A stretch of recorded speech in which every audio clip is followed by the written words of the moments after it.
Good morning, everybody, and welcome to the Q&A session for Canvas LMS Beginner. We are so excited to see everybody in the chat this morning. We're going to first start off with our landing page in front, which will populate in just a minute or two. And we're going to open it straight up to questions for everyone participating today. So as you have questions, please push into the chat feature inside the live stream for us so that we can start answering your questions based on the amount of work that you may have started already, or just generic questions that you may have as you're starting to look over the information and the content. As we give you a few minutes to start typing some questions in there, the general housekeeping. Once you complete this course, there is the staff evaluation form you will be prompted to fill out. Then you have the certificate of completion, which you can print or email to staff development with Myra Warwick's. And then after that, it's claiming your badge. Once you have your badge, feel free and use it in your signature line on your email if you choose to. It's always wonderful. Also, don't forget, sometime by the end of this Q&A session, we will post the attendance form in the chat feature for you for easy access. Ms. Tanya Jacobs, I'm trying to copy and paste work. I'm not really sure what you're asking, if you are asking something particular.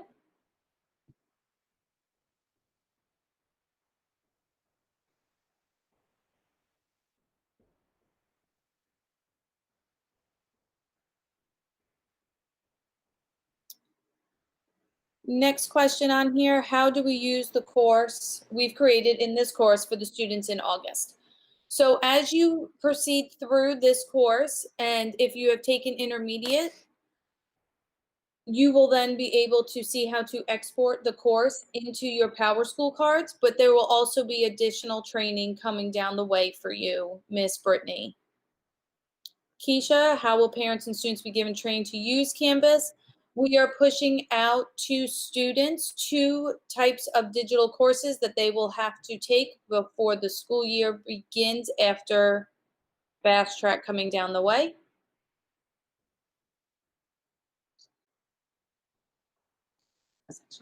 Okay, so Miss Stephanie Rachels, and it seems like it's an ongoing question.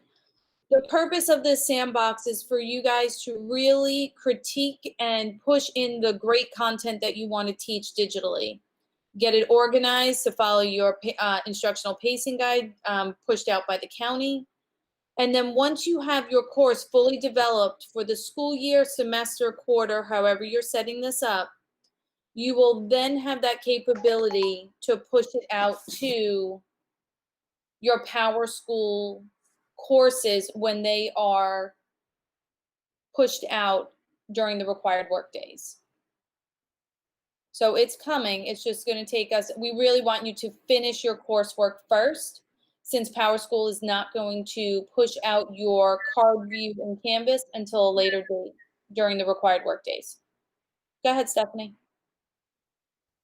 I have submitted the attendance form in the chat for you to complete before we exit out, but Miss Tanya, not sure, are you actually clicking the submit button at the top? There's a blue icon in the upper right-hand corner for you to be able to submit your assignments. Each assignment should have that. To Derek Chambers, really, really great question. Will all the students have computer and internet access for the upcoming school year? That is in the works now, in the sense of the surveys that have gone out to see if, in fact, there is internet access across the county for all the students, in the sense of parents and guardians taking that survey. And based on school, each school the students go to, there should be a device at each school, but Cole may want to reiterate some of that conversation. I believe the district is going to try to move forward. We're going one-to-one with Chromebooks throughout the district. We're very close when we look at our numbers internally. When you look at the enrollment numbers for schools and the number of devices they already have, we have about a 2,500 device gap. The district is in the process of ordering those additional 2,500 devices so that they could be distributed in the very near future to schools that need them to fill the gap between the one-to-one to achieve that one-to-one ratio. So those should be coming fairly soon. But as far as I'm aware, the Chromebook is going to be the device of choice for the district. Cole, can you go over, Miss Tanya is saying that a couple of things about she's set up her art pages. How does she delete one? Which technically, if you go over to pages on the left-hand side, there should be a dot beside of the page to delete it. But also, she's trying to copy and paste on an HP. So if you can show her those steps when she's doing a screenshot, that'll be the second thing. But on pages, view pages, at the top, Miss Tanya. And at the top, when you go to pages, make sure you click view all pages at the very top, because otherwise when you click pages, it's probably just going to take you to your home page. So when you click view all pages at the top, you should now get a listing of every page that is built into this template, which is quite extensive with different things that you can use and different pre-made home pages. And as Stephanie's referring to, you have these 3 dots over on the far right. When you click one, you should see features pop up, and one of them will be a delete button. So if you've created a page that was an accident, you say, hey, I no longer need it, you can just use those 3 dots and delete, and the page should disappear. And if you ever need to relink or reset a home page, this is how you would also do it. Like if you say, okay, I am a music teacher, and I would like to make the homepage music my default homepage, just use these 3 dots and say use as front page. That sets it as your homepage. And Miss Tanya, if you're following the steps for copy and paste and for a screenshot, the steps that we have, it may be a computer issue that you're having. You can't copy and paste the screenshot. So if that's what she's trying to do, you have to upload it. Yeah, I thought she was doing a screenshot. Yeah, I thought she was trying to do a screenshot. Yeah, when you're doing a screenshot, and again, this is something that, let me go over it again. Let's see here.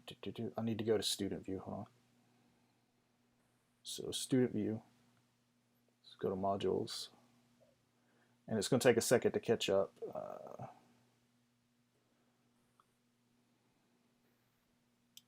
Let me get to one that we haven't done before. I think her question, Cole, is how does she upload it? Okay. We can go over it again. I'm trying to find one that we haven't already done. Okay, so here's one we haven't done. So right here are the links to how to take a screenshot. So you're going to use, if you're on a Mac or a PC, if you click on these links, it will take you to a web page with articles that tell you what the proper key combination to take a screenshot is if you're trying to take it directly on that device. Then you go blue button, submit assignment, scroll down. You now have the choose file button here. And as I've explained in the previous videos we've been doing, if you've been watching along, when I hit the choose file button, a different window pops up for me to browse and choose the file that I want to upload. Unfortunately, as part of the screen capture process, that window doesn't appear inside the screen capture, so you can't see it. Right now. I can see it, but you can't. But when I hit choose file, it's just a browser window that pops up to where I can select my desktop, my documents, my downloads, wherever this file may be. I then find the document I'm looking for, the screenshot. I select it, and you'll notice here in just a moment when I hit the open button, you now see the screenshot's file name next to the choose file. That's how I know it's uploaded that screenshot for me. Now, all I have to do at this point is hit that blue submit assignment button. You can't copy and paste. If you're trying to copy and paste a screenshot into comments, it doesn't work. Will never work. You got to use the choose file upload. The comment is simply if you wanted to include a comment on the screenshot that you selected. Because remember, this file upload, we're using it for its screenshot. You could be uploading a Word document or a PDF or Could be any type of file, a PowerPoint, Excel document that someone might have asked you to submit.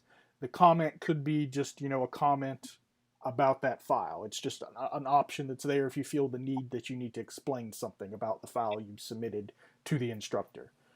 Now, once we hit submit assignment here, we'll get the Canvas confetti. Now, we've discussed this a couple times too. Worst case scenario, if you say, okay, I don't know how to take a screenshot, these articles are not helpful, I still can't do it.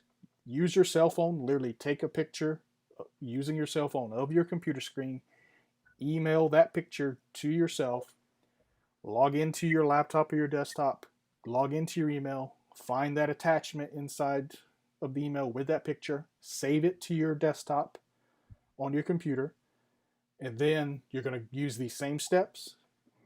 Pull up Canvas, go to the Submit Assignment button, scroll down, hit that Choose File, and now use that window explorer that pops up to where you can choose that file that you've just downloaded to your computer and hit Submit. That's the only way to do it. So hopefully that was helpful.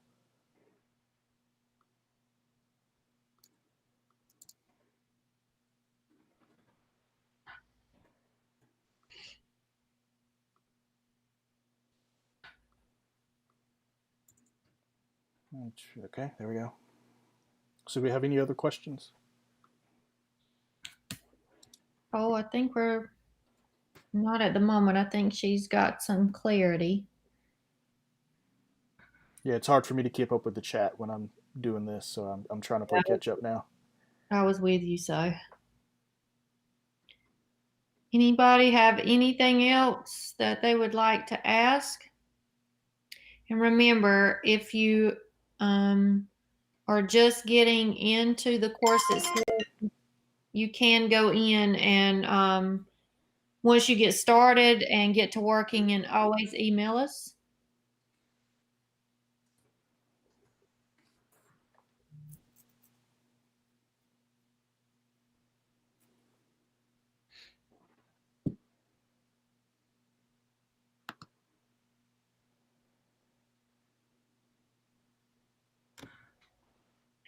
That would be great, Keisha. If you'll email it, it will be easier, just so that we don't confuse anybody. Thank you. So there seems to be a lot of questions about how many sandboxes that can be made and such.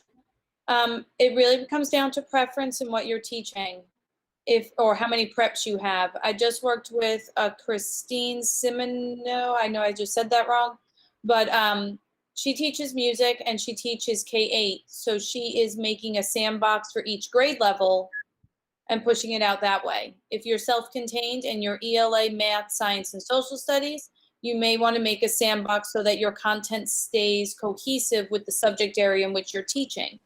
So it really is up to you on how you organize yourself, but keep in mind the student perspective while doing it.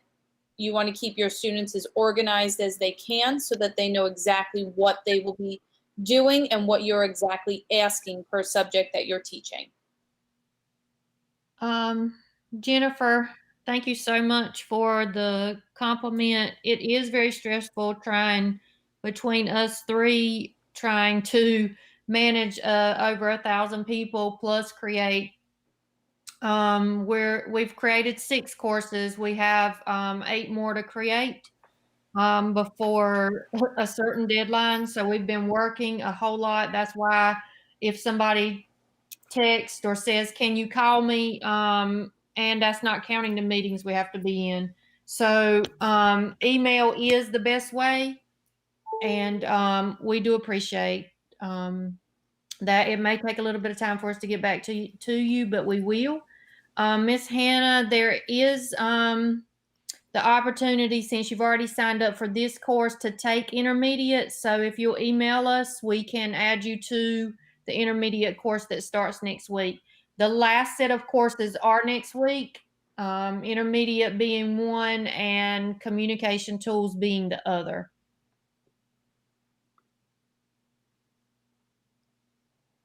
Are there any other questions while we're still here on the line for you? Don't forget to complete the attendance, which is inside of your announcements in your course for today's meeting, as well as it is in the chat. The actual link to complete the attendance form.